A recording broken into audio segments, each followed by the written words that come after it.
Hindi ko alam kung anong ginawa mo sa anak ko, pero sobrang laki ng pinagbago niya simula nang dumating ka rito. Hindi na siya ang anak ko na nirerespeto ako. Naging rebelde ako dahil sinasakal mo ako. Hindi mo ako binibigyan ng kalayaan. Hindi mo ako nire-respeto. Papatayin kita ngayong gabi. Isasama kita sa isasahog ko sa mga ulam ko sa karinderya.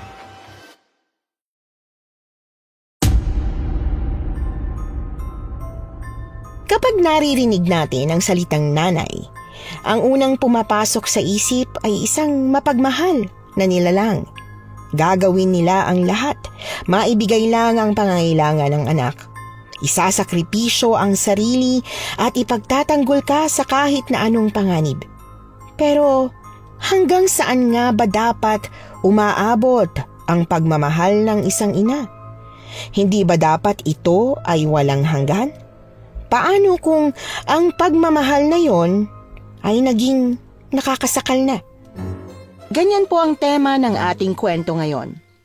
Pero bago ang lahat, kung bago ka pa lang dito sa channel, please like, subscribe, and hit the notification bell para updated kayo sa bawat kwentong ilalabas. May bago tayong storya 3 hanggang 4 na beses sa isang linggo.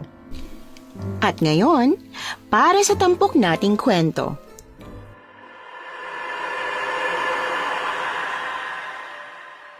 Magandang umaga po, Miss Anne. Tawagin niyo na lang po ako sa pangalang Bea. Isa po akong senior research writer sa ngayon sa mga TV at radyo. Pero syempre, nanggaling din ako sa pagiging baguhan. Ang ikukwento ko po ngayong araw ay tungkol sa kwentong matagal ko ng kinikimkim. Ilang dekada ang pinalipas ko bago ako nagkaroon ng lakas ng loob na ibahagi ito sa publiko. Ito ang nakakakilabot na kwento ko bilang isang baguhang research writer at sana ay magustuhan niyo po. Bea, sigurado ka bang pupunta ka ron na mag-isa? Pwede naman kitang samahan pero sa susunod na linggo pa tayo makakaalis. Makakahintay naman ang kwento mong yan o kaya naman maghanap ka na lang ng pwedeng gawa ng kwento rito sa malapit. Bakit kailangan mo pang pumunta sa ibang lugar para lang sa isang story report? Sir, gusto ko po kasi talaga yung kakaibang kwento. Alam niyo naman po na simula pa noon talagang gusto ko na yung may halong misteryo. Hindi mo alam ang pinapasok mo, bata. Kung sa umpisa, exciting yan. Sinisiguro ko sa'yo na sa kalagitnaan yan, baka mag-back out ka.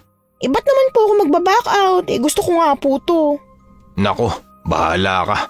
Basta kapag nakarating ka ron, humanap ka kaagad ng landline na pwedeng tawagan para matawagan mo ako, ha? Malalagot talaga ako sa tatay mo kapag nalaman niyang hinayaan kitang mag-isa. Uy, takot naman po kayo masyado sa tatay ko, sir. Batikan na po si tatay sa ganitong larangan at sigurado akong magiging proud pa siya kapag nalaman niyang pumunta ako doon ng mag-isa. Sa chismis! Alam mo naman na mahilig akong kumain at gumala kasama ang mga kaibigan ko, di ba po, sir? Sa kakagala namin, nakarinig ako ng chismis tungkol sa lugar na yun. At hindi lang isang beses ako nakarinig, ilang beses na. Kaya naisip ko, maganda kung yun ang isusulat ko para sa special report ko. O siya, sige. Huwag lang sana aswang ang makasalubong mo sa bundok na yun. Naku, mas natatakot pa po ako kung mamamatay tao po palang may-ari ng karinderya kaysa sa aswang, no? Di naman po totoo yun. Hindi mo sigurado, Bea. Heto, may ibibigay pala ako sa'yo. Ano po to? Bato? Ano naman pong gagawin ko rito? Basta, ilagay mo lang yan palagi sa tabi mo. Sa wallet, sa bag, o mas mabuti kung sa bulsa. Mapoproteksyon ng kanya sa lahat ng oras. Mula sa naman po to, sir? Di ba ako tatablan ng bala o kutsilyo nito? Sa tagal ko sa industriyang ito, Bea, natuklasan ko na hindi masamang minsan makinig sa payo ng mga matatanda. Imbis na makipagtalo pa kay Sir Vincent, minabuti ko na lang na sundin ang gusto niya. Kinuha ko ang batong binibigay niya sa akin at saka yun inilagay sa wallet ko para hindi ko makaligtaan. Isa akong baguhang research writer at para maging regular, kailangan kong maglabas ng kwentong tatatak sa mga tao. Dahil sa hilig kong kumain sa labas kasamang mga kaibigan ko, natuklasan ko ang tungkol sa isang karinderya kung saan kadalasan daw ng kumakain sa kanila ay bigla na lang nawawala. Ang sabi, dapat daw iwasan ang karinderyang yon, pero ako, kailangan kong mapuntahan. Hindi rin naman ako naniniwala kasi na may kababalaghan ng karinderya sa pagkawala ng mga tao. Naniniwala ako na may eksplanasyon tungkol doon. Hindi na ako nagpatumpik-tumpik pa. Kaagad na akong bumiyahe patungo sa lugar na yon. Halos 4 na oras din ang binyahe ko hanggang sa makarating ako sa isang stopover. Medyo malayo pa ako sa tinutukoy na lugar kaya naisipan ko na munang huminto sa isang tindahan para makitawag. Hello, Sir Vincent! Oh, Bea. Nakarating ka na ba? Hindi pa po sir eh. Siguro mga 2 oras pa po bago ako makarating. Tumawag lang po ako para ipaalam sa inyo na safe ako. Mabuti naman kung ganon. Basta kapag may pagkakataon ka, tawagan mo lang ako. Opo sir, wag po kayo mag-alala. Tatawag din po ako once na makarating na ako doon. At isa pang bilin, hindi mo kilala ang mga tao dyan kaya mag-iingat ka. Dala mo ba yung batong ipinadala ko sa'yo? Opo, dala ko po. Nagdala na rin po ako ng pepper spray tsaka whistle kung sakali man na may emergency. Siguruhin mo lang. O siya, tinatawag na ako rito. Mag-ingat ka sa biyahe. Pagkababa ng tawag, nagbayad na kaagad ako sa tindahan na narentahan ko ng landline phone. Pagkatapos ay bumili na rin ako ng makakain sa kanila. Ilang saglit lang ay sumakay na ako ng jeep.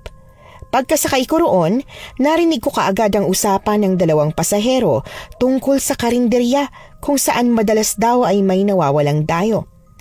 Pinaalalahanan pa nga nila yung driver ng jeep na iwasan yung karinderya pero tinawanan lang sila nito dahil imposible daw yon. Ang karinderya kasi ay nasa mismong gilid ng kalsada at lahat talaga ay madadaanan yon. Ang sabi pa nito, hindi naman daw totoo ang mga chismis dahil makailang beses na raw siyang nakakain sa karinderya pero hindi naman daw siya nawawala.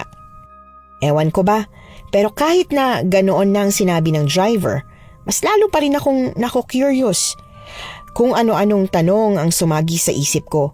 Kung saan nanggaling ang haka-haka at kung bakit nga kaya naging matunog ang chismis na yon.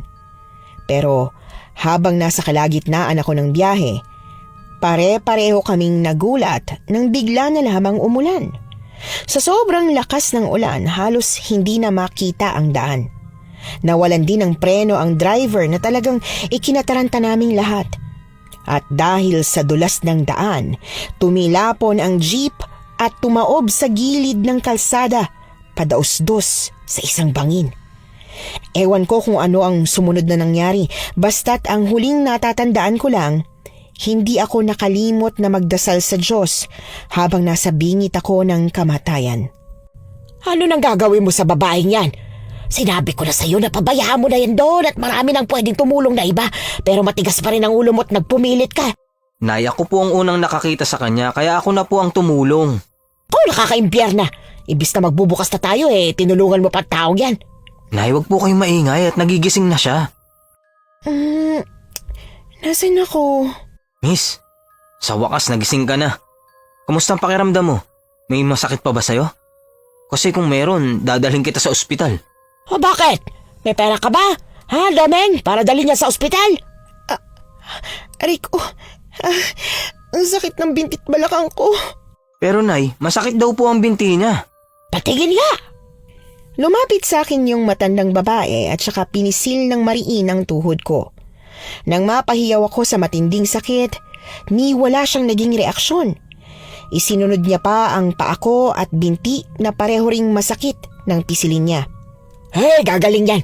Nabugbog lang yan dahil sa pagkatilapon niya. Kaya nga po kailangan natin siyang dalhin sa ospital. Naku, dagdag gastusin lang yan. Pagpahingahin mo na lang yan dito sa bahay. Pagkatapos, kapag kaya na niyang lumakad, umalis na siya. Nakakaya naman po. Kung ayos lang po sa inyo, may landline phone po ba kayo? Makikitawag na lang po ako para makahingi ng tulong sa boss ko. Wala kaming landline dito, no? Kung gusto mo tumawag doon ka sa kabilang kalsada, may landline doon. Hayaan mo, makikitawag tayo doon bukas ng umaga. Gabi na kasi at sarado na. Saan mo pala ako nakita? Sa huling pagkakatanda ko, tumilapon ako palabas ng isang jeep. Na-disgrasya yung sinasakyan ko. Ganun pala nangyari sa'yo. Hindi ko nakita ang jeep nung nangangaso ko sa gubat kanina. Ikaw lang ang nakita ko. Ang totoo niyan, takaw disgrasya talaga ang daan doon sa parting yun ng kalsada papunta sa amin. Palibhasa kasi, hindi pa yun inaayos ng gobyerno. Paano kaya yan? Nasaan na kaya yung mga kasama ko doon? Hayaan mo at siguradong may makakatuntun din sa kanila. Pero sana lang buhay pa sila kapag nangyari yun. Teka, ayos ka lang ba? Kamusta ang pakiramdam mo? Sobrang sakit ng katawan ko. Ang daming masakit pero itong binti ang pinakamasakit sa lahat Nagamot ko na ang mga sugat mo. Kaya lang, mga halamang gamot lang ang meron kami dito Kung gusto mo, ipipilit ko kay nanay na dalhin ka sa ospital. Anak ko, wag na. Mukhang ayos naman na ako. Maraming salamat pala sa tulong Hayaan mo at susuklian ko ang tulong na ginawa mo para sa akin. Pero, ayos lang ba sa nanay mo na dito muna ako magpalipas ng gabi? Ayos lang yun. Wala rin naman siya magagawa dahil nandito ka na. Kaya lang, ayos lang ba na nandito ka sa sala? Hindi kasi payag si nanay na ikaw ang nasa kwarto ko. Naku, ayos lang. Walang problema sa akin. Ano palang ginagawa mo rito? Mukhang hindi ka taga rito sa amin Sa itsura mo, para kang taga Maynila. Oo. Taga Maynila nga talaga ako. Ang totoo, pumunta ako rito para sa trabaho Ano bang trabaho mo? Sa ngayon, di ko pa muna pwedeng banggitin sa'yo. Ganun ba? Rerespetuhin ko ang desisyon mo na wag sabihin ng trabaho mo. Pero ayos lang ba kung magtanong ako sa'yo tungkol sa Maynila? Ha? Pwede naman, pero bakit? Ano kasi? Nakakahiyaman pero hindi pa kasi ako nakakarating sa Maynila. Pangarap ko kasing makarating dun. Hoy, ano ka ba naman? Mangangarap ka na lang Dapat mas taasan mo na. Dapat mangarap ka ng makarating sa ibang bansa. Madali lang makarating sa Maynila, no? Uy, teka. Bakit parang ang seryoso naman yata ng mukha mo? Kasi kung para sa'yo madali lang makarating sa Maynila, para sa akin mahirap. Hala. Bakit naman? Dahil ba kulang ka sa pamasahe? Hindi. Basta. Sige na nga. Ano ba kasi yung tanong mo tungkol sa Maynila? Sasagutin ko sa abot na makakaya ko. Marami kaming pinag-usapan tungkol sa Maynila. Sinabi niya rin sa akin ang pangalan niya at iba pang mga detalye tungkol sa kanya. Hindi ko alam pero napakadali lang ang makipag-usap sa kanya. Siguro dahil natural na mabait si Domeng. May busilak siyang puso. Ramdam kong lumaki siya ng maayos sa piling ng kanyang ina. Pero sa kabilang banda, nakakatakot talaga ang nanay niya na si Aling Mireng. Naputo lang ang usapan naming dalawa nang kumulo na ang tiyan ko nang dahil sa gutom, kaya ipinagluto niya ako ng hapunan. Maraming salamat dito sa lugaw at itlog na niluto mo Nabusog talaga ako. Walang problema. Medyo nakakahiya nga dahil yan lang ang naipakain ko sa'yo. Wala ka kasing pwedeng kainin dito kundi yan lang Walang pwedeng kainin? Ano ka ba? May pagkain ba kayo dito na hindi pwede para sa akin? Wala naman akong allergy sa kahit na anong pagkain. Hindi. Basta. Hayaan mo, bukas ng umaga, ipamamalengke kita ng tinolang manok. Ha? Naku, wag na. Kung ano na lang ang meron sa bahay niyo, ayos na ako dun. Hindi kasi pwede yung nasa bahay namin. Basta lulutuan kita ng masarap. Ang mabuti pa, matulog na tayo ngayong gabi. At kung sakali man na may kung anong masamang mangyari, sumigaw ka lang. Nandito lang ako sa kwarto ko. Wala naman sigurong masamang mangyayari sa akin dito sa loob ng bahay niyo. Basta. Kung kailangan mo ko, tumawag ka lang. Okay. Maraming salamat ulit Sa kabila ng pagiging mabait, masasabi kong may pagka-weirdo si Domeng. Para siyang may kinakabahalang kung ano. Bagay na hindi ko masyadong pinansin. Noong gabing yon, nahirapan akong matulog. Hindi ko alam kung hindi lang ba ako komportable sa hinihigaan kong mahabang upuang kahoy. Dahil ba nasa ibang bahay ako o dahil pakiramdam ko may nanonood sa akin. Hindi ako matatakoting tao pero kakaiba talaga ang pakiramdam ko sa bahay nila. Kinabukasan, maaga akong nagising dahil nga hindi rin naman ako nakatulog ng maayos. Iniligpit ko ang unan at kumot na ginamit ko. Pagkatapos ay kinatok si Domeng sa kwarto niya para malaman kung gising na ba siya. Pero mukhang hindi pa, kaya dumiretso ko sa kusina nila para sana maghanap ng pwedeng lutuin, makabawi man lang sa kanilang mag-ina. Kahit iika-ika pa sa paglalakad, pinilit kong makarating sa kusina. Nagbukas ako ng mga cabinet pero wala akong nakitang kahit bawang, asin o sibuyas.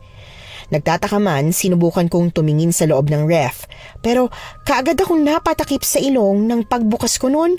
Umalingasaw ang masangsang na amoy ng mga karneng nakaimbak. Sa pagkabigla, kaagad ko yung sinara. Pero laking gulat ko nang biglang lumitaw sa harap ko si Aling Mireng.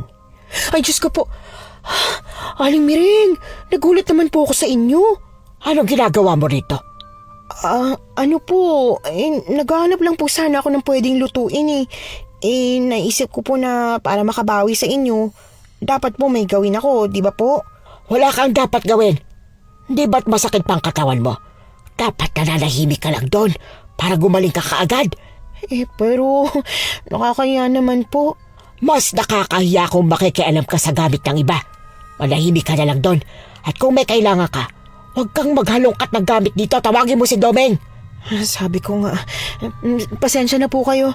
Sige po, babalik na po ako dun sa may sala. Habang iika-ika, ay nahihiyang lumabas ako ng kusina pabalik sa sala. Saktong pagbalik ko doon, bumukas ang pinto ng kwarto ni Domeng na mukhang natataranta. Ano nangyari? Bakit? Napagalitan ka ni nanay? Wala. Ano kasi, magluluto sana ako kaya lang di ako pinayagan ni Aling Mireng. Ay, naku. Nakalimutan kong sabihin sa'yo. Ayaw na ayaw ni nanay na may ibang nakikialam sa kusina niya. Pasensya ka na. Napagalitan ka tuloy. Ayos lang, ano ka ba? Teka. Nagugutom ka na ba? Mamimili lang ako ng mga rekado para makapagluto na ng almusal. Sa totoo lang, nahihiya talaga ako, Doming eh. Kahit ano ayos lang. Ayos na sa akin. Kahit asin nga lang eh. Huwag kang mahiya. Ako naman ang nagkukusa eh. Ang mabuti pa, hintayin mo na lang ako sa labas ng bahay para naman kahit papano maaliw ka. Pwede ba? Oo naman. May mga alaga kaming hayop na pwede mong panoorin. Sige. Kaya lang medyo nahihirapan pa akong maglakad eh.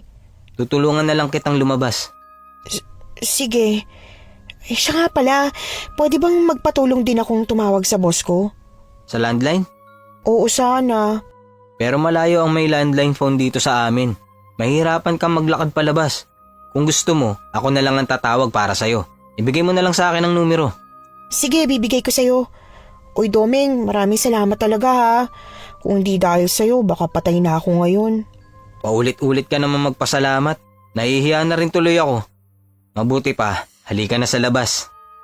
Hindi naman nakakahiya ang tulong na ibinibigay sa akin ni Domeng. Pero kasi kay Aling Mireng, hiyang-hiya talaga ako. Ramdam ko kasi talaga na hindi niya gustong nandito ako sa paraan kung paano siyang magsalita. Plano ko na lang talagang tiisin hanggang sa makahingi ako ng tulong kina Sir Vincent dahil nawala na ang lahat ng mga gamit ko. Malamang na naiwan yon sa jeep na sinakyan ko. Nang ilabas na ako ni Domeng sa bahay nila, hindi ko inaasahan na ang aabutan ko ay halos gubat. Oo, at may mga alaga nga silang hayop pero wala akong matanaw na kapitbahay. Pinaupo niya lang ako sa upuang nasa labas ng bahay at binilinan akong maghintay sa kanya. Tahimik ako ron hanggang sa biglang bumalik si Aling Mireng, bit-bit ang isang bayong. Ano ginagawa mo dyan? Di ba't ang sabi ko sa'yo, mamahinga ka? Ano po? Hinihintay ko po si Domeng, namili lang daw po. Pwede mo naman siyang hintayin sa loob ng bahay ah. Alam mo, ang mabuti pa, total hindi ka mapakali ng walang ginagawa.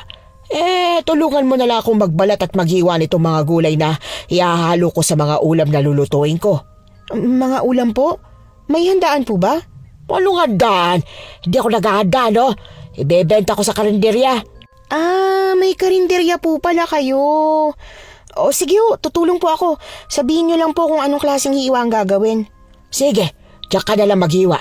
Ikukuha na lang kita ng kutsilyo tsaka sangkalan. Kahit papaano ay gumaan ng kaunti ang loob ko kay Aling Mireng nang hayaan niya akong tumulong sa paghihiwa ng mga rekado sa lulutuin niya. Medyo marami yon, kaya naabutan pa ako ni Domeng na naghihiwa ng mga gulay. Oh, pinatulong ka ni nanay? Oo, medyo nakakatuwa nga kasi kahit papaano nagkaroon ako ng silbi. Ah, mabuti naman kung ganun. Hindi ka pa ba nagugutom? Medyo. Pero hintayin ko na lang na matapos ka magluto. O sige, tatawagin kita. Kaya lang, makakasingit ka ba sa pagluluto ni Aling Mireng? Mukhang marami siyang lulutuin Ayos lang. Magkaiba naman kami ng lutuan. Ha? Magkaiba? Talaga? Pwede ba yun? Na ibang lutuan ng nanay at anak? Pwede. Hindi kasi ako kumakain ng luto ni nanay. O sige na, magluluto ako ng pagkain natin. Nagtataka man sa setup nilang mag-ina. Sa tingin ko, hindi na ako dapat manghimasok pa sa kanilang dalawa. Ipinagkibit balikat ko na lang at ipinagpatuloy ang paghihiwa ng mga rekado. Binalikan ako ni Aling Mireng para kunin ang mga pinahiwa niya sa akin pero malamig pa rin ang pakikitungo niya. Ni hindi siya nagpasalamat. Hinayaan ko na lang dahil ang mas importante naman para sa akin ay ang nakatulong ako. Dinala naman ni Domeng sa labas ang pagkain.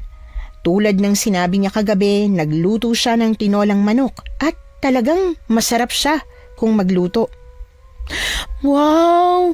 Ang linam naman magluto Nagmana ka siguro sa nanay mo, no? Hindi. Ang alam ko, nagmana ako sa tatay ko.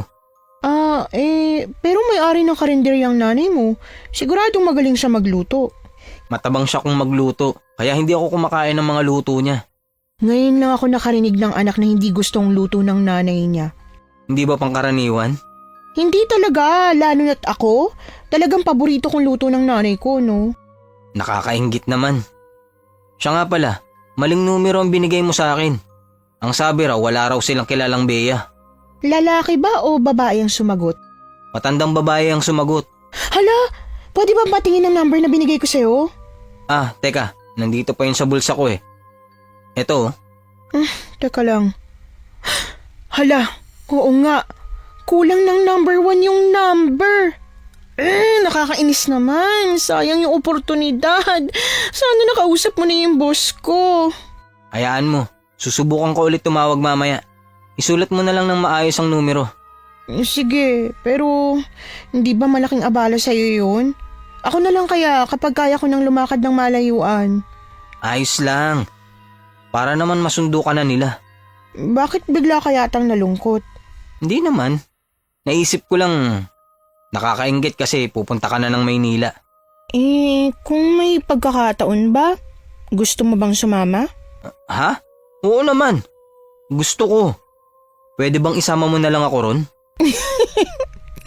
Hindi madali ang buhay sa Maynila, Doming. Kung pupunta ka doon, kailangan mo maghanap ng trabaho. Pero kung talagang gustong-gusto mo, susubukan kitang tulungang makahanap. Kaya lang, hindi mo na kita sasama ha. Babalikan na lang kita kapag sigurado may trabaho na. Ayaw naman kitang paasahin. Talaga? Babalikan mo ako? Oo naman, kung talagang gusto mo Gustong gusto ko. Ano nga palang tinapos mo? Para naman mahanapan kita ng disenteng trabaho. Tinapos? Tinapos saan? Sa pag-aaral. Nako, yun lang. Kailangan ba yun? Oo naman, kailangan yun. Teka, huwag mong sabihin na... Hindi pwedeng hindi ko sabihin Hindi ako nakapag-aral. Talaga? As in, no read, no write? Nakakapagsulat at nakakapagbasa naman ako dahil tinuruan ako ng nanay ko pero wala akong diploma. Kahit elementary? Wala talaga.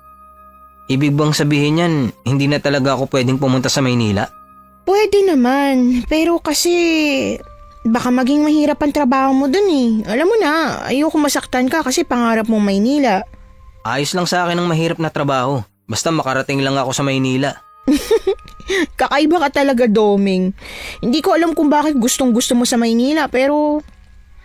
sige na nga, tutulungan na kita.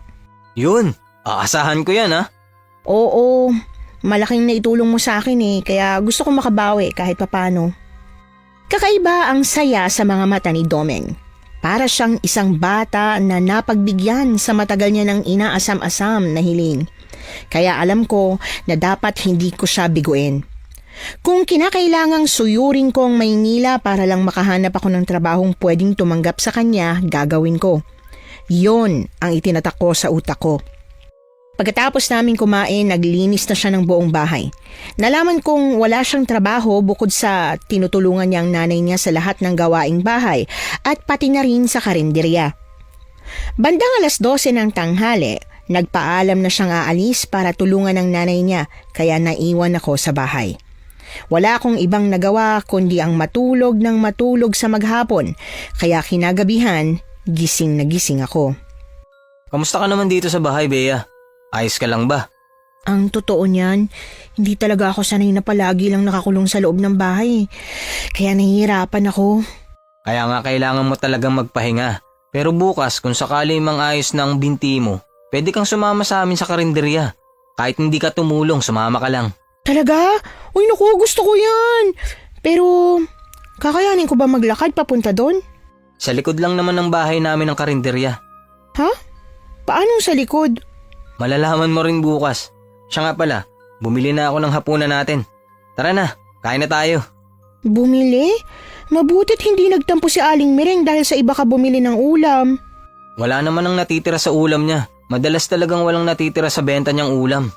Wow, malakas palang karinderya niyo, no? Hindi rin. Mahina nga eh. Simula nung ano? Wala. Ang mabuti pa, kumain na tayo. Kukuha na ako ng pinggan. Teka, hindi mo ba talaga kasabay kumain ng nanay mo? Hindi kami sabay kumain, mamaya pa yung kakain. Ah, ganun ba? O sige, may matutulong ba ako? Ayos lang, maupo ka lang dyan. Nakakapagtaka talaga silang mag-ina. Habang mas tumatagal ako sa bahay nila, mas nawiwirdohan ako sa relasyon nilang dalawa. Para kasing hindi sila pamilya kung magturingan. Pero kung titingnan naman sila, magkahawig naman, halatang mag-ina. Curious man ako sa kanila, hindi ko naman magawang magtanong. Kasi sino ba naman ako para makialam sa kanilang dalawa? Pagkatapos namin kumain, nagpaalam na kaagad si Doming na magpapahinga na siya dahil napagod daw siya sa maghapon. Kaya ang ginawa ko na lang, nanghingi ako sa kanya ng papel at ballpen na pwede kong magamit habang nagpapalipas ng mga oras na hindi ako inaantok. Napagpasyahan kong isulat ang lahat ng mga nangyari sa akin sa loob ng 2 araw. Naaliw ako sa pagsusulat kaya hindi ko na namalayan ang oras. At nang hihiga na sana ako para matulog, natigilan ako nang makarinig ng kalabog mula sa labas. Kinakabahan man bumangon ako at kaagad na nagtungo sa bintana para tingnan kung ano yung kumalabog. Noong una, wala akong makita. Hanggang sa napansin ko na sa may bandang likod kung saan may pinto papuntang kusina ay naroon si Aling Mireng na may kung anong inilalabas mula sa sako. Madilim kaya hindi ko masyadong makita kung ano yon pero halos mapatalon ako sa gulat nang makitang may inilalabas siyang tila kamay ng tao. Sino yan? Bea? Anong ginagawa mo dyan? Ano po Aling Mireng? Ano po, may narinig po kasi akong kalabog. Ayos lang po ba kayo? Ayos lang ako. Natulog ka na dyan at wag mo na akong pansinin. Pero parang nahihirapan po kayo dyan eh. Gusto niyo po ba ng tulong? Sinabi ko nang matulog ka na, hindi ba? Matulog ka na at wag ka na makailan pa. Opo, hindi na po. Isara mo ang bintana. Opo, isasara ko po. Natatarantang isinara ko na nga ang bintana saka ako nagmamadaling bumalik sa upuan. Takot na takot ako sa paraan kung paano kong sinigawan ni Aling Mireng. Para kasing galit na galit siya. Mas lalo tuloy akong hindi nakatulog lalo pa at alam ko na katabi ko lang ang kusina. Naririnig ko ang ginagawa niya ron. Parang may tinatadtad siya. Pero hindi ko magawang sumilip. Hindi dahil bawal, kundi dahil natatakot ako sa kung anuman ang tinatadtad niya, lalo na't may napansin akong tila kamay ng tao na inilalabas niya mula sa sako. Hindi yon tao. Yon ang paulit-ulit kong itinatak sa ulo ko hanggang sa makatulog ako ng tuluyan. Nagising na lang ako nang tumama na ang sikat ng araw sa mga mata ko at may tumatapik na sa balikat ko. Bea, gising na, tanghali na. Doming, nagulat naman ako sa'yo. Natutulog ka lang, bakit ka nagulat? Nanaginip ka ng masama? Hindi naman.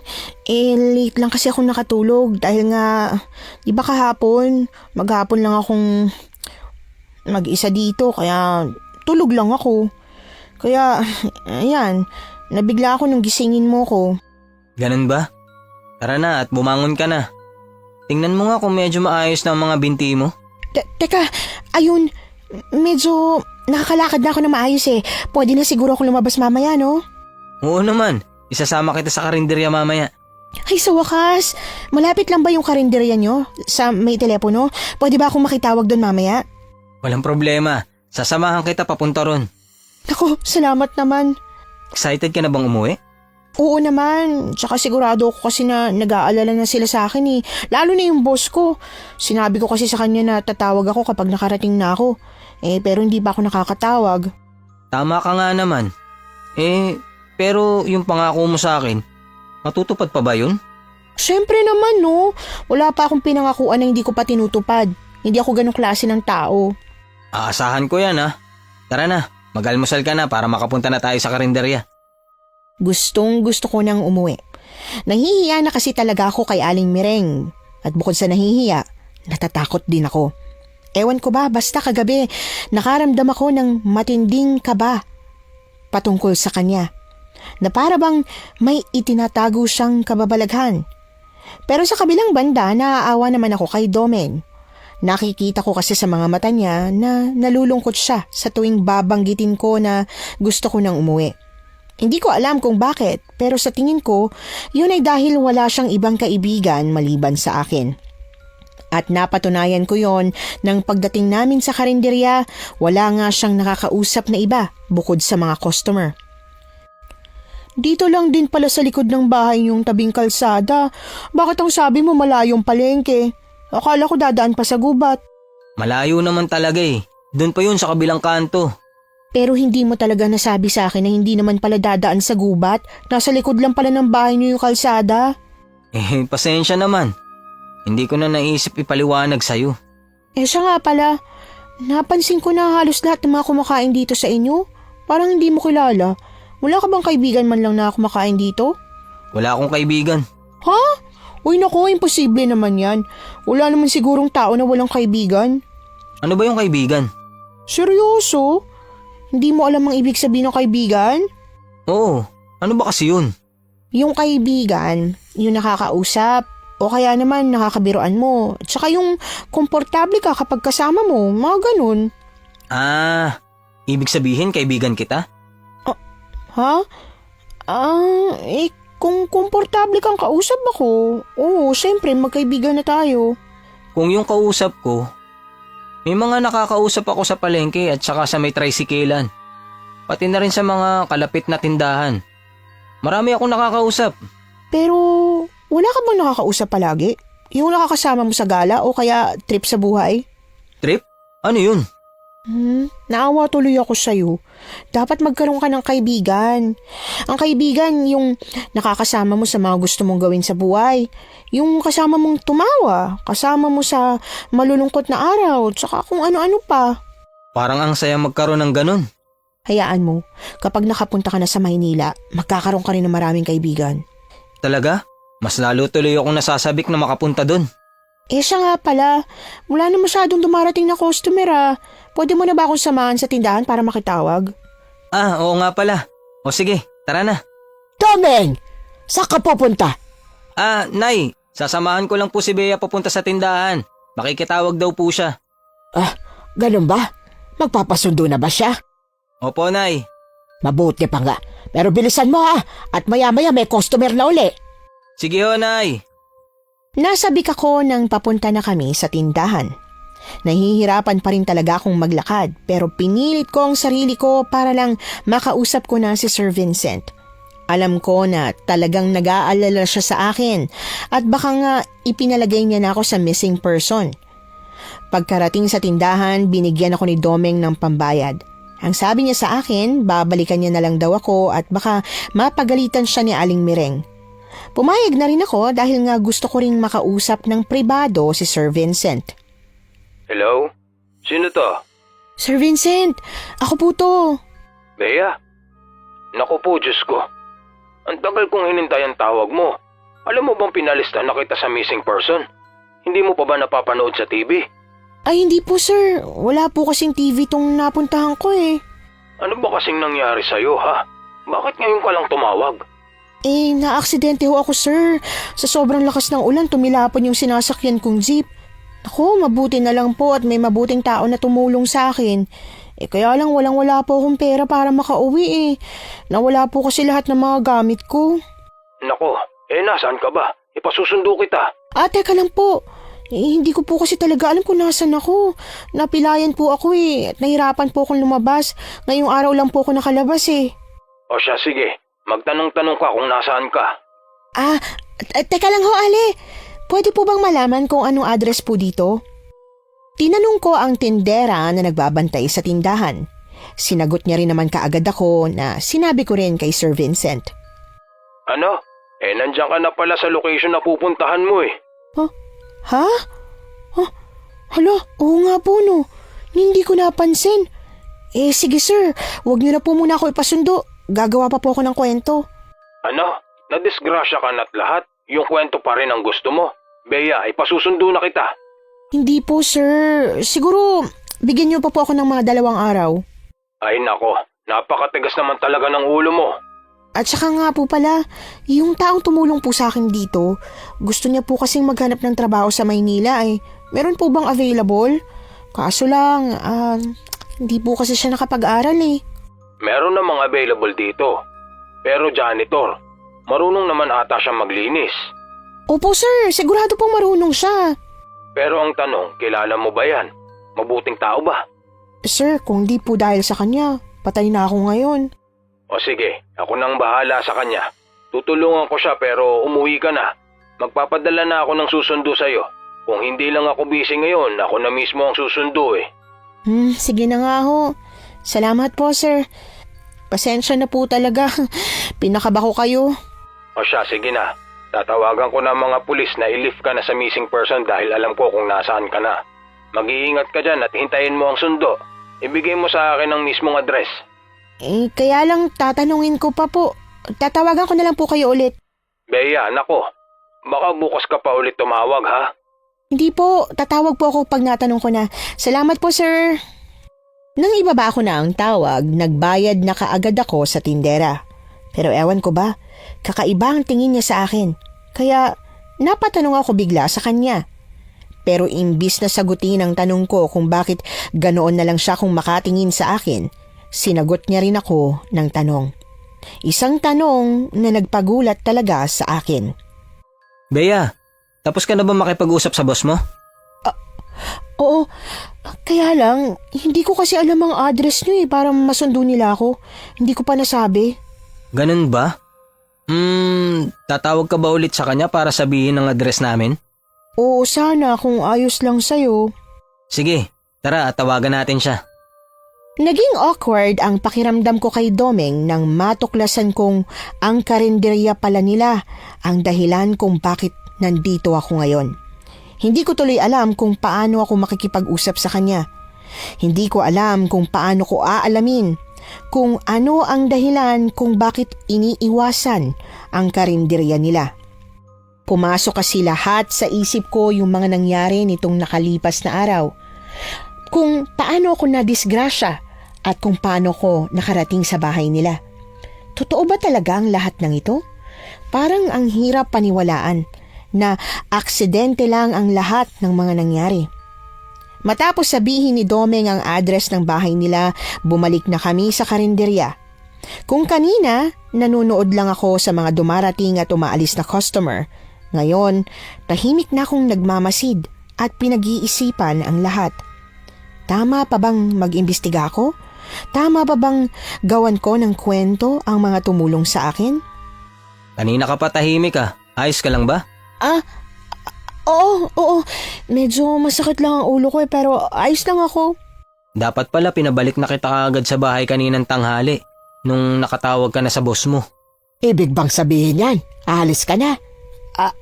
Opo. Baka bukas po ng umaga nandito na sila. Mabuti naman kung ganon. Di na ako maiilang sa sarili kong bahay. Pasensya na po talaga kayo sa abalang nagawa ko, Aling Mireng. Huwag po kayong mag-alala. Mag-aabot po ko ng bayad sa inyo sa pagtulong niyo po sa akin. Nako, wag na. Basta't makaalis ka na lang dito, masaya na ako. Nanay naman, wag naman po kayong ganyan. Doming, naiintindihan ko naman si Aling Mireng. Di nga naman talaga komportable na may ibang tao sa bahay. Ngayon lang naman nangyari to. Hindi naman palaging may tao sa bahay. At hindi na mauulit-ulit, Doming. Mauna na ako. Marami pa akong gagawin. Doming, alam mo, parang hindi natutulog si Aling Mireng.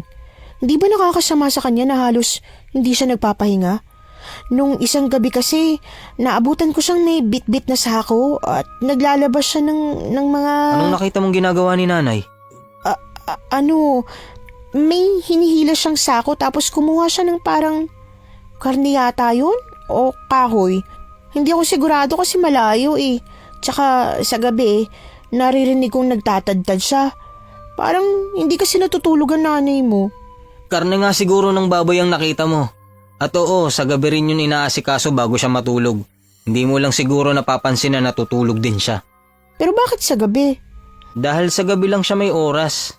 Mas mabuti kung ikaw ang gumagawa nun kasi ikaw ang lalaki. Mabuti at kaya pa ni Aling Mireng.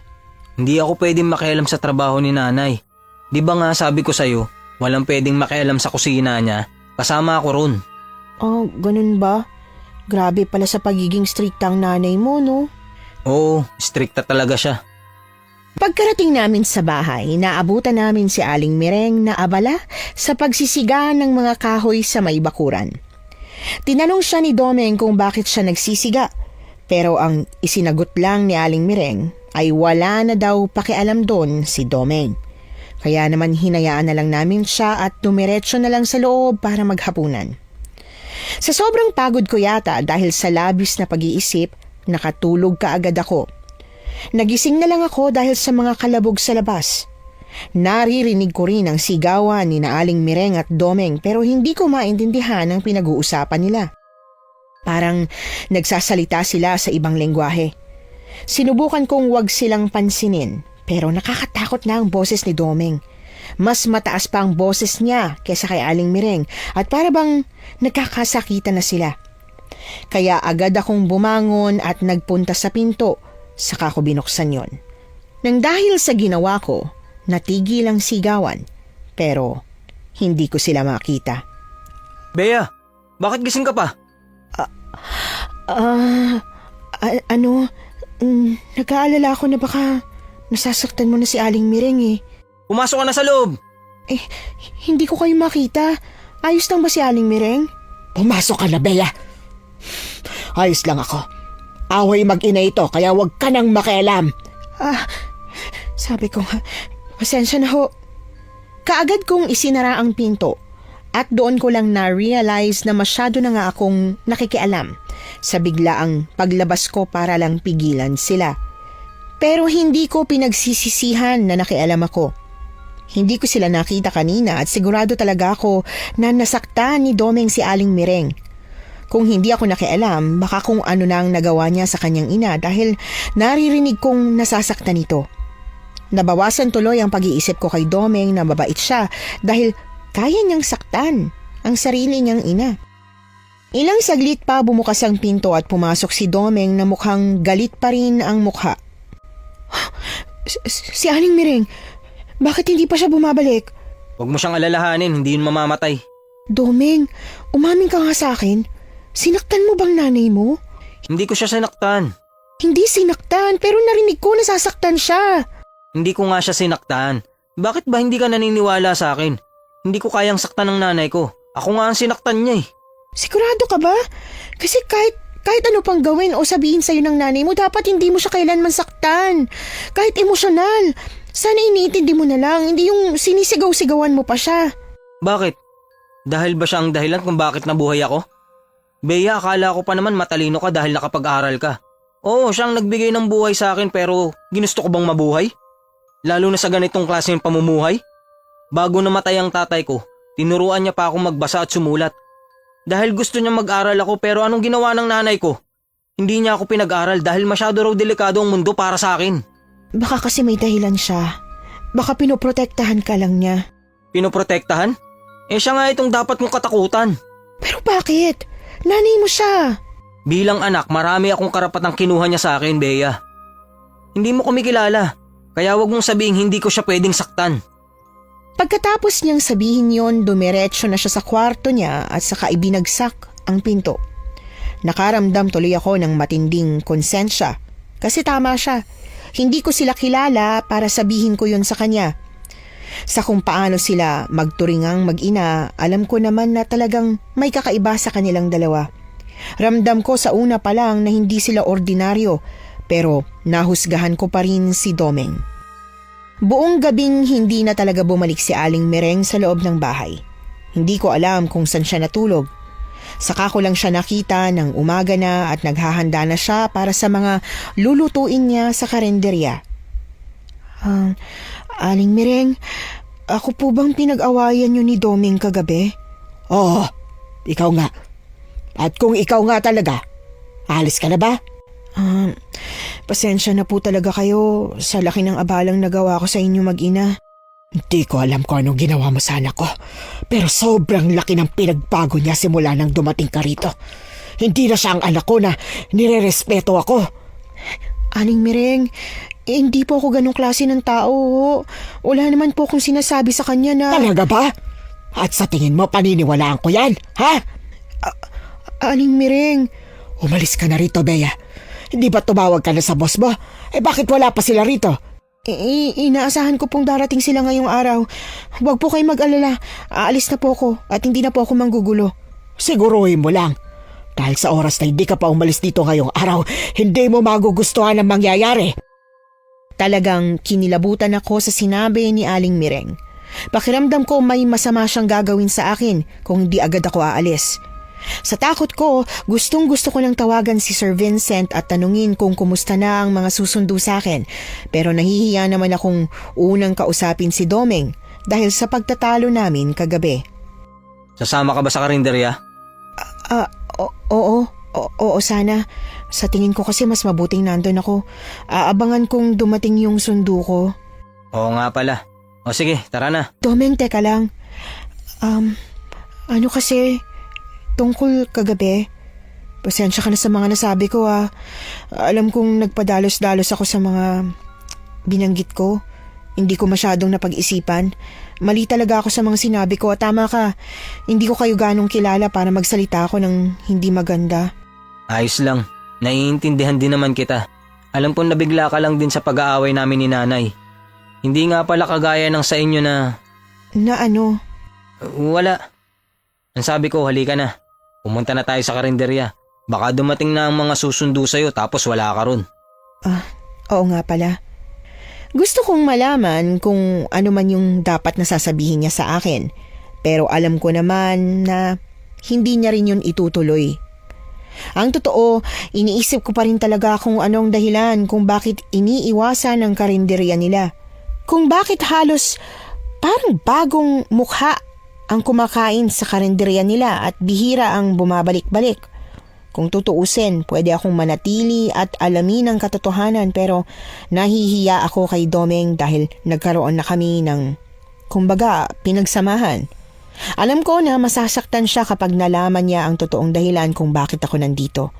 Na sila talaga ang dahilan kung bakit ako naparito at para bang tadhana na siya ang nagligtas sa akin. Pagkarating sa karinderya, naghintay ako sa mga susundo sa akin. Pero lumagpas ng tanghalian, wala pa ni anino nila. Kaya naman kinausap ko na si Domeng.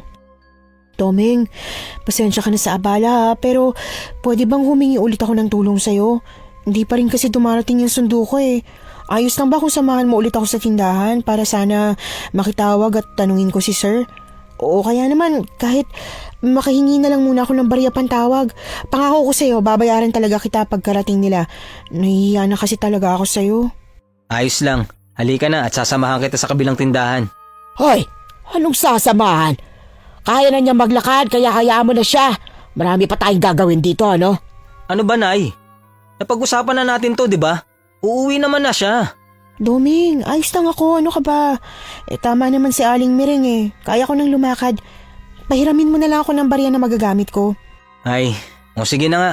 O etong barya, mag-ingat ka sa pagtawid ha. Oo naman, babalik ako agad.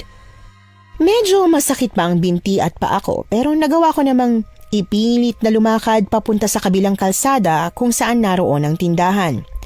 Pagkarating doon, sinabihan ako ng tindera na tumawag daw yung tinawagan ko kahapon at sinabing may emergency daw.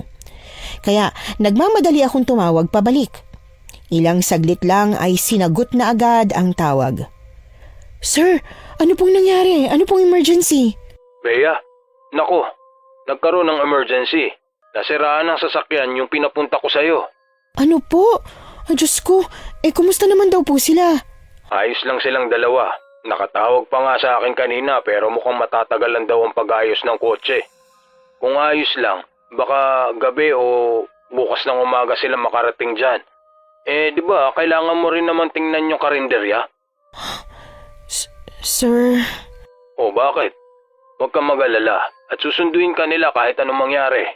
Sir, gusto ko na po talagang umuwi. Wala tayong magagawa, Bea. Kailangan mo silang hintayin. Malapit na sila dyan eh. Pinapaayos lang ang kotse. Pwede po bang sunduin na nila ako, sir? Pwede po ba ngayon na? Kahit sira po yung kotse nila, mag-commute na lang po. Sir... Ano bang nangyayari? Kahapon lang ang sabi mo maayos ka. Bakit ngayon nagkakaganyan ka? Basta po, kapag nakauwi na po ako, ikukwento ko. Basta po pasundo na po sana ako rito, sir. O siya, sige. Kapag tumawag sila ulit, sasabihin kong dumiretso agad dyan sa'yo. Kahit gabi po, ayos lang. Sige, kahit gabi papupuntahin ko sila. Gusto ko nang umiyak sa mga nangyayari. Pakiramdam ko, pinagsakloban ako ng langit at lupa. Pakiramdam ko hindi natatapos ang kamalasan ko. Hindi naman ako sinasaktan nila Domeng at Aling Mireng pero may kung anong naguudyok sa akin na umalis na. Parang may bumubulong na kung hindi pa ako aalis, may mangyayaring masama. Pero sa kinamalas-malasan nga naman, bakit parang ayaw pa rin akong paalisin? Pagkabalik ko sa karinderya naabutan ko si Domeng na nag-aabang sa akin. Halata ang pag-aalala sa kanyang mga mata. Natagalan ka yata. Medyo marami kasi kaming pinag-usapan ni Sir Vincent. Baka raw mamayang gabi pa sila makarating dahil nasiraan daw sila ng kotse. Pero hindi pwedeng pumunta sila rito ng gabi. Bakit naman? Hindi naman siguro masamang bumiyahe sa gabi. Hindi sila pwedeng pumunta sa bahay kapag gabi na. Di lalabas na lang ako mamayang gabi at mag-aabang dito sa may labas ng karinderya. Delikado na sa gabi, Bea. Dapat sinabi mong ipagpabukas na lang ang pagpunta rito. Ano magagawa ko? Nasabi ko na.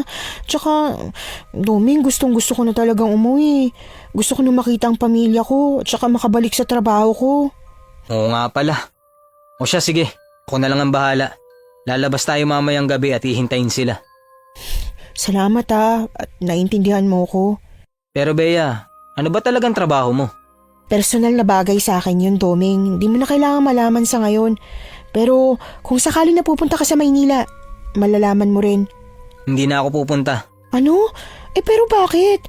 Di ba pangarap mo yun? Kung masama pa rin ang loob mo sa akin dahil sa napagtalunan natin, wag mong isuko naman yung pangarap mo. Hindi dahil sa pag-aaway natin. Bakit nga? Si nanay, ayaw niyang pumayag. Hayaan mo na. Sanay naman na akong kasama siya palagi at isa pa, baka tama siya. Mahihirapan lang ako sa Maynila. Pero, Doming, natural lang mahirapan. Lahat ng bagay mahirap talaga sa umpisa. Pero hindi ibig sabihin nun, susukuan mo na. Kaya, wag mo sukuan.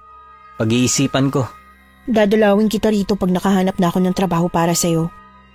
Imbis na sumagot, nginitian lang ako ni Domeng. Kita ang lungkot sa mga mata niya. Nakakaawa. Pero ano magagawa ko kung mas pipiliin niya talaga ang gusto ng nanay niya kesa sa gusto niya? Sa kabilang banda naiintindihan ko si Aling Mireng. Nanay siya at gusto niyang maprotektahan ang anak niya. Pero sana hindi sa ganitong paraan. Sana hindi niya sinasakal ang anak niya at hindi tinatanggalan ng karapatan. Nagpaalam ako kay Domeng na bumalik na muna sa bahay nila at pinayagan niya naman ako. Pagkabalik ko ron, kinuha ko yung papel at ballpen na hiningi ko kay Domeng. Saka ako nagsimulang magsulat. Isinulat ko ang lahat ng mga nangyari sa akin. Ang mga kababalaghang nararanasan ko, pati na rin ang misteryo sa karinderya. Kahit wala pang matinong sagot, kahit nananatili pa rin ang mga tanong kung bakit nga ba nawawala ang mga taong napapadpad sa karinderya nila. Hanggang sa makauwi na sila Domeng at Aling Mireng. Bea, halika na at kumain na tayo. May dala akong adobong manok. Ay wow, mukhang masarap yan ah. Pero sana matikman ko man lang yung luto ng nanay mo bago ako umalis. Gusto ko mang ipatikim sa yung luto niya, hindi talaga pwede. Pero bakit naman? Mas mabuti pang wag mo nang alamin. Teka, kukuha muna ako ng plato at kutsara. Sige. Ito ang plato mo, Bea. Maraming salamat. Kumain ka lang ng marami ha, para may lakas ka mamaya pag uwi mo. Domeng, ngayong aalis na ako, may gusto sana akong sabihin sa'yo eh.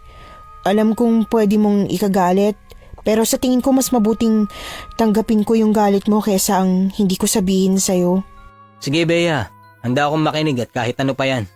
Ang totoo kasi niyan, di ba nasabi ko na sa'yo ang dahilan kaya ako pumunta dito dahil sa trabaho? Oo. Sasabihin mo na ba sa akin kung anong trabaho mo? Oo. Ang trabaho ko kasi isang research writer. Yung nagsusulat ng kwento o balita na hango sa totoong buhay. Hindi base lang sa mga haka-haka. Kaya talagang pinupuntahan namin yung lugar o nagre-research kami kung saan-saan para malaman kung totoo nga yung narinig naming kwento. At yung kwento ng karinderya namin ang napili mong isulat? Ibig sabihin, alam mong usap-usapan tungkol sa inyo? Oo, alam ko. At marami ng kagaya mong sumubok ibalita ang karinderya namin.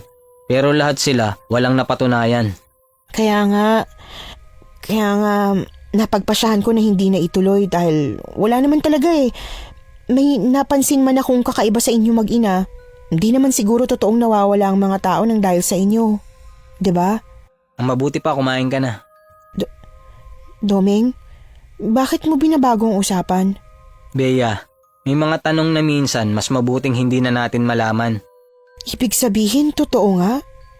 Imbis na sagutin ako, minadali na lang ni Domeng ang pagkain. Sa totoo lang, gustong-gusto ko talaga siyang pilitin pero iniisip ko kasi kung paano niya nasisigawan si Aling Mireng noong isang gabi. Natatakot ako na baka magalit din siya sa akin at humantong kami sa ganoon kaya nanahimik na lang ako. Nang matapos na kaming kumain, tahimik niyang iniligpit ang mga pinagkainan namin. Bagay na talagang ikinabahala ko lalo na at dumiretso na siya sa kwarto niya pagkagaling sa kusina. Ayokong mag-demand pero ang sabi niya kasi sa akin, sasamahan niya akong maghintay sa labas ng karinderya nila. Kaya lang, nag-umpisa ng lumalim ang gabi pero hindi pa rin siya lumalabas ng kwarto. Gusto ko siyang katukin pero nahihiya ako. Hanggang sa hindi ko na natiis. Tumayo na ako at kinuha ang papel na pinagsulatan ko ng lahat ng mga nangyari sa akin dito. Pagkasuksok ko ng papel sa bulsa, akmang lalabas na sana ako nang may marinig akong impit na sigaw mula sa labas. Nakaramdam ako ng matinding kaba. Kaya, imbis na lumabas na kaagad, patagong sumilip na muna ako ng bintana. At talagang nanginginig ang buong katawan ko nang makita ko si Aling Mireng na may hinihilang babae. Pilit itong kumakawala kay Aling Mireng pero malakas talaga ang nakatatandang babae. Nagagawa niya pa rin itong hatakin ng marahas. Sa labis na pagkataranta, kaagad kong kinatok si Domeng sa kwarto niya. Domeng! Domeng, buksan mo pinto! Si Aling Mireng! Si Aling Mireng, may hinahatak na tao sa labas! Domeng! Bea, anong nangyayari? Domeng, si Aling Mireng, may hinahatak siyang tao dun sa labas. Hindi ko alam kung anong ginagawa niya pero... Diyan ka lang, huwag kang lalabas. Pero ano ba kasing nangyayari? Bakit hinihila niya yung babae? Hindi na ako sinagot ni Domeng. Sa halip ay nagmamadali na siyang lumabas ng bahay. Habang ako naman dumiretso sa bintana at pinanood ko kung ano ang mangyayari. Nanlaki ang mga mata ko nang makitang hahampasin na sana ni Aling Mireng yung babae, pero tila maging siya ay nagulat nang makita niya si Domeng. Domeng, anong ginagawa mo rito? Bakit gising ka pa? Kung hindi ako nagising, pumatay ka na naman ng tao. Tao pa rin talaga ang isasahog mo sa mga ulam natin? Hindi. Domeng, ano ba kasing nangyayari sa'yo? Matagal naman ang tao ang sinasahog ko sa mga ulam natin Nay, hindi na po kayo naawa. Ilang beses na akong nakiusap na itigil nyo na po. Itigil nyo na. Hindi ko pwedeng itigil ito. Dahil kung titigil ako, ikaw ang mapapahamak. At paano ako ang mapapahamak? Ikaw ang may gusto niyan. Ikaw ang gumagawa. Kaya bakit ako ang idadahilan mo? Dahil kung titigil ako, magiging aswang ka. Hindi totoo yan.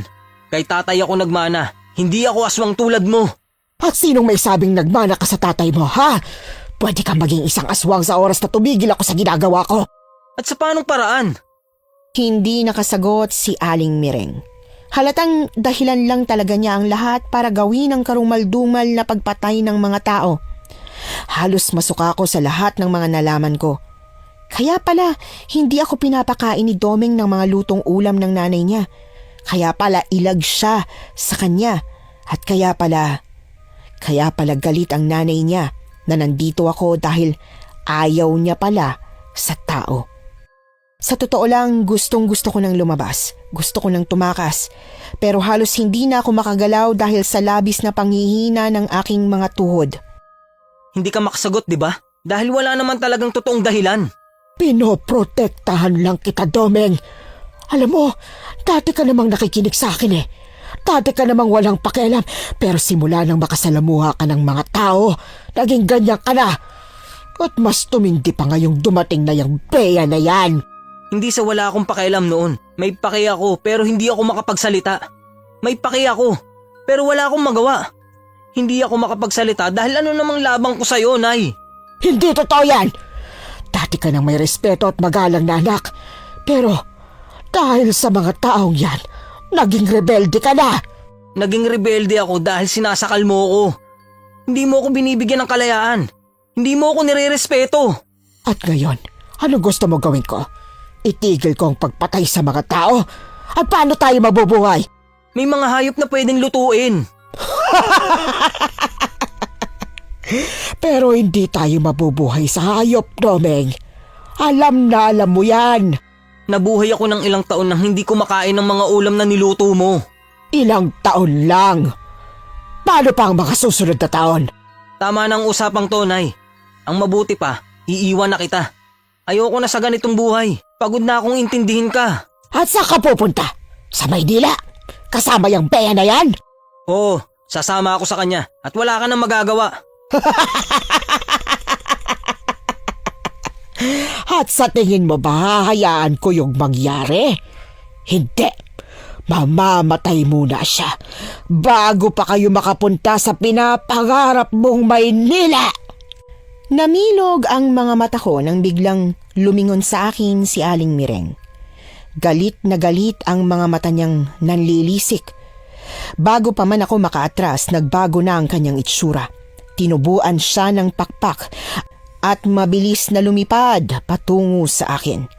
Napatili ako ng malakas at mabilis na yumuko para magtago bago niya pa ako maabutan. Pero imbis na makatakas, nahablot niya ang buhok ko at mabilis na kinaladkad ako palabas ng bahay nila. Peste kang babae ka! Ikaw ang dahilan kung bakit kami nag-aaway ng anak ko! Aling Mireng, tama na po. Bitiwan niyo na po ako. Huwag niyo po ako papatayin, Aling Mireng. Papatayin na kita ngayong gabi. Isasama kita sa sasahog ko sa mga ulam ko sa karenderya. Hindi mo gagawin yan, Nanay. Ako muna ang makakalaban mo.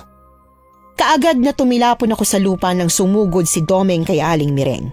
Hindi ko nakita kung ano na ang mga sumunod na nangyari dahil ininda ko pa ang sakit ng pagkakabagsak ko.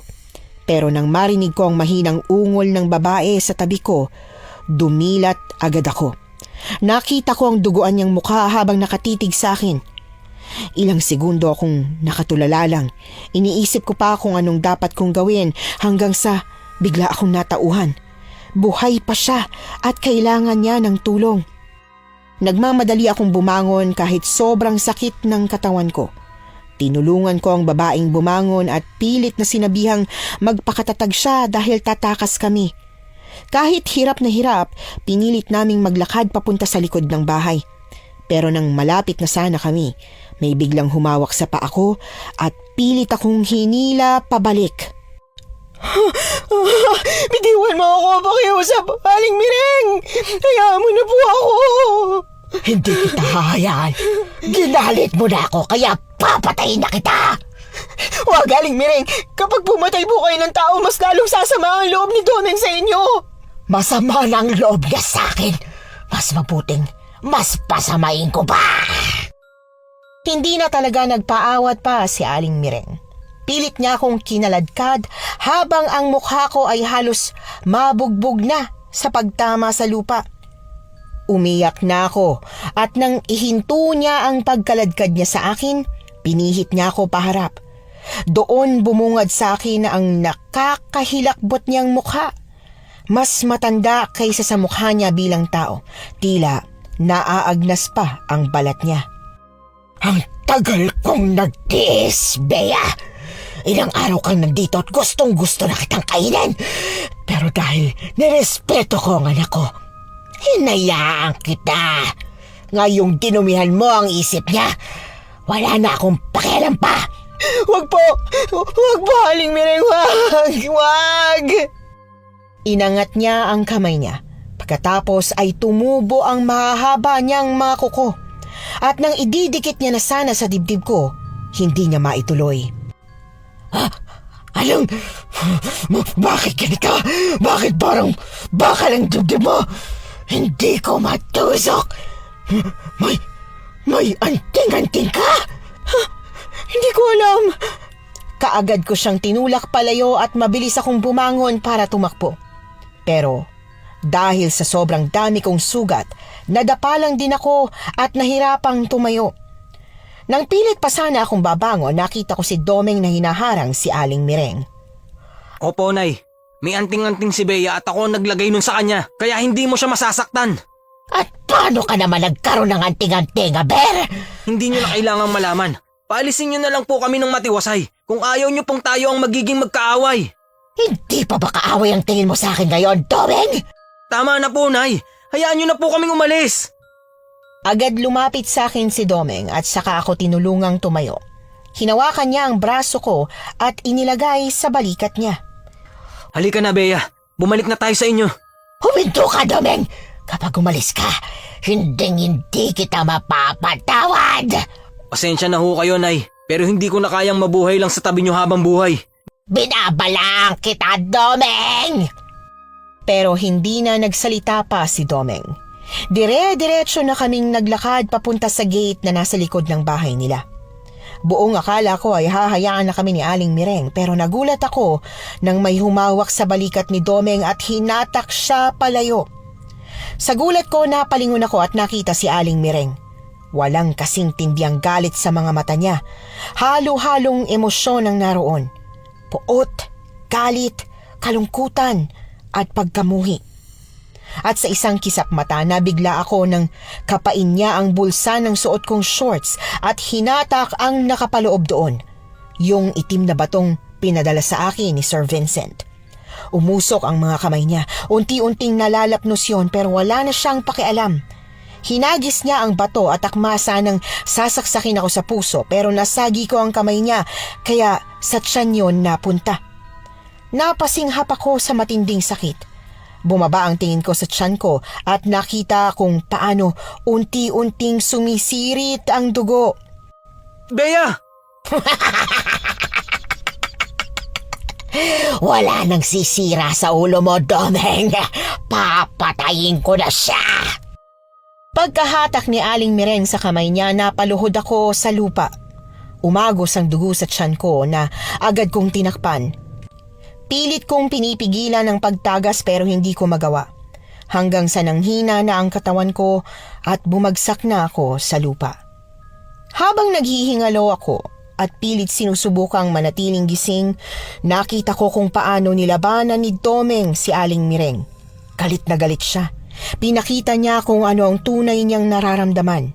At nang unti-unti nang nanlalabo ang mga mata ko, nasaksihan ko kung paano nagbagong anyo si Domeng. Isa na rin siyang aswang. Huli na nang napabagsak na niya sa lupa ang nanay niya at bumukas bigla ang gate. Narinig ko ang boses ng mga katrabaho kong sumundo sa akin, kasunod ng sirena ng pulis. Bea! Bea! Gising ka na ba? Sir, Gising na siya! Nurse! Tawagin niyo ang doktor! Gising na ang inaanak ko! Bilisan niyo! sir, Anak, huwag ka na muna magsalita. Mahina ka pa. Tatawagin muna natin ang doktor. ngayon ko lang po kayo narinig na tinawag akong anak. Nako, ikaw talagang bata ka. Malilintikan ako sa tatay mo dahil sa nangyari sa'yo. Diyos ko, muntik ka na mamatay. Si Domeng po. Naisip mo pa talaga ang ibang tao? Huwag mo munang intindihin ng taong yon. Isipin mo muna ang sarili mo. Pero siya po ang nagligtas sa akin. Nagligtas? Pinatay niya ang sarili niyang nanay. Nasaan na po siya? Malamang nasa kulungan. Sir, tulungan niyo po siyang makalabas. At bakit ko tutulungan makalabas ang isang mamamatay tao? At ang sarili niya pang ina? Dahil ang tunay na mamamatay tao ay yung nanay niya. Ano ka ma? At paano nangyari yon? Basta po, sabihin niyo po sa mga pulis. Sa kusina niya, may tinatago si Aling Mireng sa kusina niya. Saktong pagkasabi ko noon, dumating na ang doktor na titingin sa akin. Nalaman kong ilang araw na pala akong hindi gumigising dahil sa tindi ng nangyari sa akin. Marami akong sugat sa katawan dahil nga sa pagkakakaladkad sa akin. Malalim din ang sugat ko sa tiyan at maraming dugo ang nawala.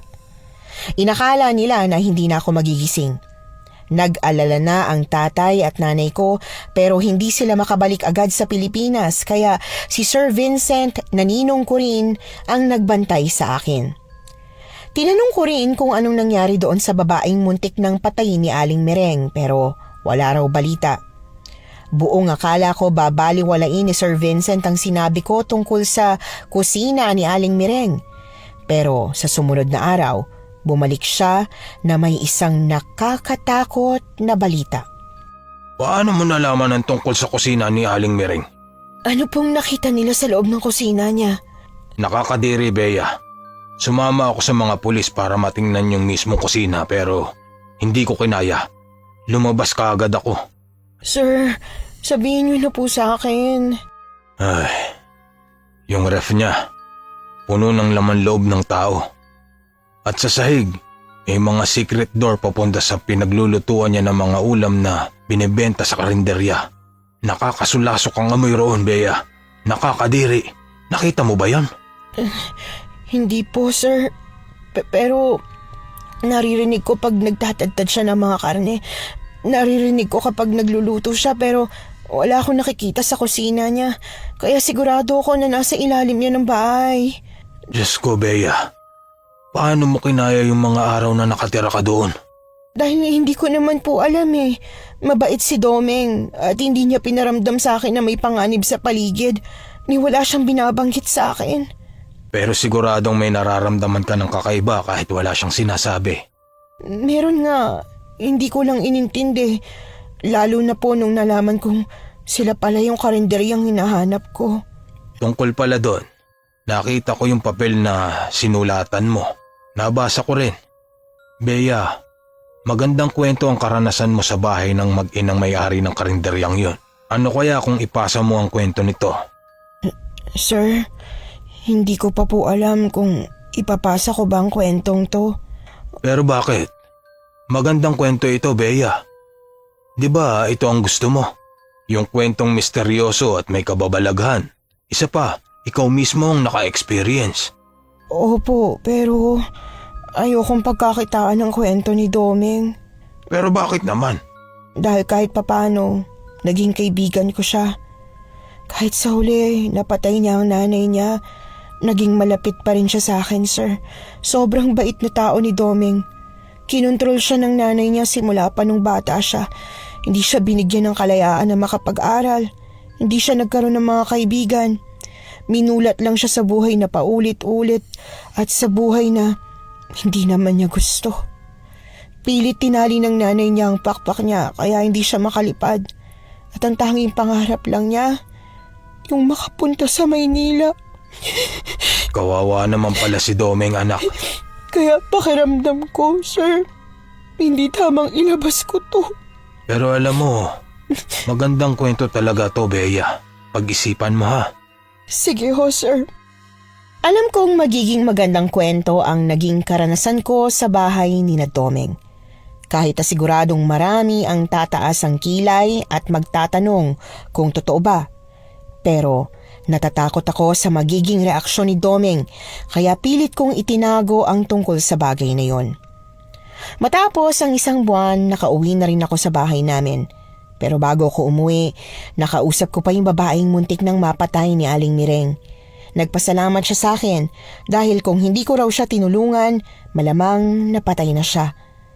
Nang sabihin niya yon, imbis na maging masaya ako dahil may natulungan ako, mas nakaramdam pa ako ng matinding konsensya. Kasi kung sinunod ko kaagad ang nararamdaman kong kakaiba, edi sana mas marami pa akong natulungan. Yung unang beses na nakita ko si Aling Mireng na may inilalabas sa sako, yung unang beses na marinig kong may tinatadtad siya, ang daming pagkakataon na sana nakatulong ako. Baka habang mahimbing ang tulog ko, may humihingi pa ng saklolo. 1 taon na yung kwento mo. Naisulat mo na ba ng maayos? Opo sir, naisulat ko po ng maayos pero wala po akong balak na ilabas sa segment natin. Pero bakit naman? Sayang naman kung hindi mo ikukwento. Nasagot ko na po sa inyo yan noon, sir. Sir, wag niyo naman po akong pilitin. Okay, sige, hindi na.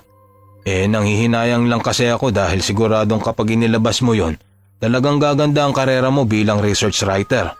Alam ko naman po yun.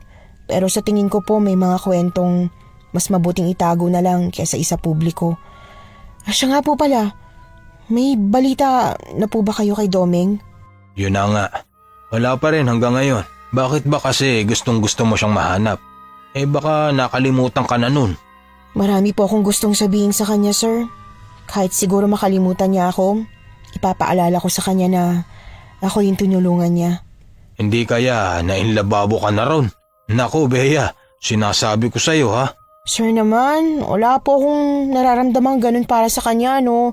Naging kaibigan ko lang po talaga siya. Sus, baka kaibigan pala ang ibig mong sabihin. Sir, hindi po. Naku, isipin niyo na nga pong gusto niyong isipin. Basta, tulungan niyo po akong mahanap siya. Hindi ako titigil. Kahit ilang taon pang lumipas, mahanap ko lang siya. O siya, sige na. Ako nang bahala at ipapahanap ko siya. Para naman matuloy na ang naudlot na love story nyo. Si Sir Vincent naman.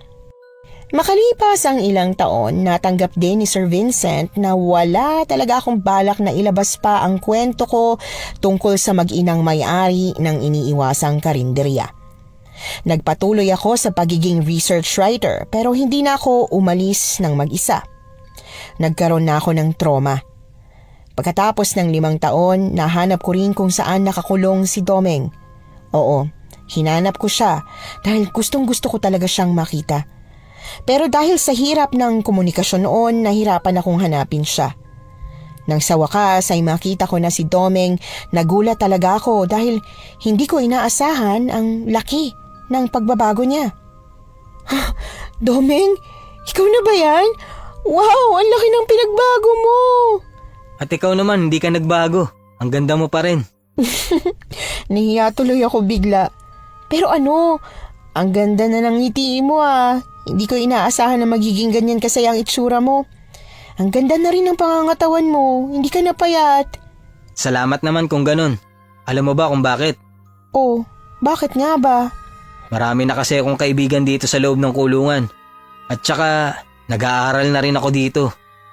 Ang sabi nga sa akin ng abogado ko, hanggang 15 taon daw dapat ako rito pero dahil mabait ako, baka mabawasan pa yung taon. Wow, nakakatuwa namang marinig yan sa'yo. Pero Domeng, Hindi ka ba nagsisisi? Magsisisi saan? Kasi, alam mo na, Yung pagkamatay ni nanay? Oo, namimiss ko siya dahil kahit anong mangyari, nanay ko pa rin talaga siya. Pero kung hindi ko ginawa yon, tuloy-tuloy pa rin siyang papatay ng tao at higit sa lahat, hindi ako masaya ngayon. Tama ka. Natutuwa ako na masaya ka, Domeng. Masama ba ako para maging masaya pagkatapos kong patayin ng nanay ko? Hindi ko kayang sagutin yan, Domeng. Pero isa lang ang masasabi ko. Huwag kang makonsensya dahil masaya ka. Karapatan mo yan na inalis sa'yo ng nanay mo noon. Mabuti na lang talaga at nahanap mo ako rito. Matagal na kitang gustong pasalamatan. Sobrang laking pasasalamat ko sa'yo. Bakit ka naman nagpapasalamat? Ako nga dapat magpasalamat sa'yo dahil niligtas mo ko. Oo, niligtas kita noon. Pero iniligtas mo rin ako. Ikaw ang naging dahilan kung bakit masaya ako ngayon. Kung hindi dahil sa'yo, hindi ako matatauhan sa lahat. Para namang ang laki ng nagawa ko para sa'yo. Pero kahit papano gumaan ang loob ko. Akala ko kasi talaga ako may kasalanan kung bakit ka nakulong. Bakit naman? Kasi syempre akala ko kung hindi ako dumating, hindi mo napatay ang nanay mo. Naku, paikot-ikot na lang tayo. Basta kung ano man ang nangyari, nangyari na. Siya nga pala, kapag nakalabas na ako dito sa kulungan, matutulungan mo pa rin ba ako sa paghahanap ng trabaho? Anong trabaho bang gusto mo? Kahit anong trabaho, basta disente at magiging tunay na tao ako. Teka lang. Nakita kitang nag-anyong aswang noon. Hindi ka ba? Oo, nagaan yung aswang talaga ako. Pero huwag kang mag-alala dahil kaya kong kontrolin ang sarili ko. Hindi ako kagaya ni nanay na sabik sa laman ng tao. Mabuti naman kung ganun. Bale, magkita na lang ulit tayo sa susunod Dadalawin kita ulit. Aasahan ko yan Hindi umabot ng 15 taon, nakalabas na kaagad si Domeng sa kulungan. Tulad ng pangako ko sa kanya, tinulungan ko siyang makahanap ng trabaho. Maswerteng nakahanap kami ng security guard na trabaho para sa kanya. May mga pagkakataon na nahihirapan siya at dahil ako lang ang kaibigan niya, ang nangyayari ay pumupunta siya sa akin. Minsang pinagselosan pa siya ng asawa ko, pero sa huli ay natanggap din niya na magkaibigan lang talaga kami ni Domeng. Opo, Miss Anne, hindi kami nagkatuluyan ni Domeng. Siguro iniisip ninyo na naging kami pero hindi yun nangyari. Walang balak si Domeng na magkaroon ng asawa dahil natatakot siya sa pwedeng mangyari kung sakali man na magkaanak siya. At higit sa lahat, wala kaming nararamdaman para sa isa't isa. Siguro napapaisip ang listeners kung bakit inilabas ko ang kwentong ito sa channel ninyo. Pero yon ay dahil sa tingin ko, panahon na. Masyado ko nang kinimkim ito ng matagal at nagpaalam din naman ako kay Domeng. Isa pa, gusto ko rin ito dahil anonymous. Hanggang dito na lang po ang kwento ko at nang naging kaibigan ko na si Domeng. Maraming salamat po sa pakikinig hanggang dito sa dulo. Nagustuhan niyo po ba ang ating kwento ngayong araw? Kung oo ang sagot at hindi mo pa nagagawa, subscribe na. Click the notification bell para updated ka sa tuwing maglalabas kami ng bagong kwento. Click like at mag-iwan na rin ng comment. Masayang-masaya ako tuwing nagbabasa ng messages mula sa inyo. At kung may sarili kayong karanasan na gusto nyong ibahagi sa amin, email lang sa missanhorrorstories@gmail.com. Dire-diretso lang, missanhorrorstories@gmail.com. Malay nyo, sa susunod, yung kwento na ninyo ang binabasa namin para sa ating mga tagapakinig. Hanggang dito na lamang muna at muli po, ito po ang inyong si Miss Anne. Nagpapasalamat sa inyong patuloy na pagmamahal at pagsuporta.